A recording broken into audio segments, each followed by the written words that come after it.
başladım.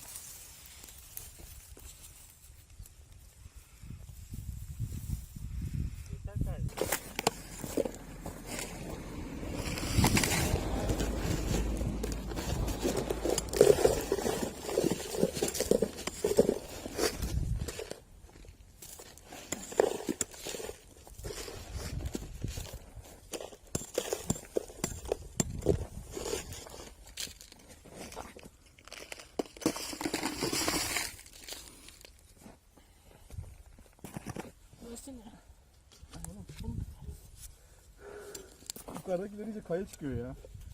O kaldığın yerde. Aynen.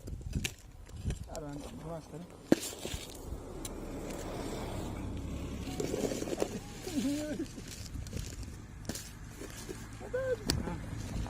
İyi kaç.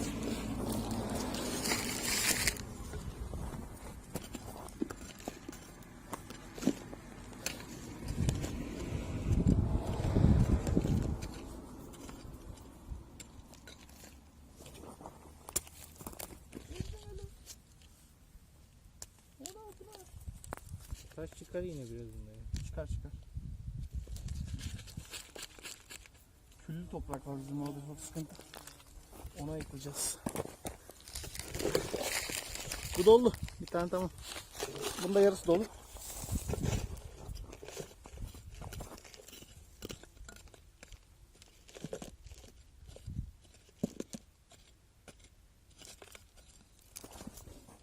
Kumbayı cezaya taşıyoruz. Şu an kamerayı kapattım kardeşim. Böyle hizmet görülmedi. Lan kamera var. Kameralarımıza saldırdı. Tamamdır bu da. Onu da fullleyelim. Gidelim. Solucan ya. Ver ben yapayım.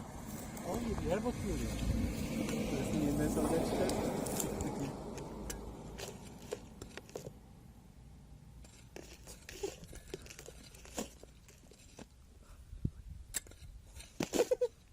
Bahçe işi bana göre değil abi. Yok abi.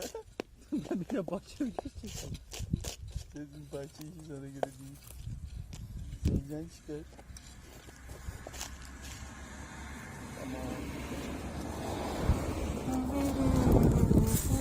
Tamam. Tamam.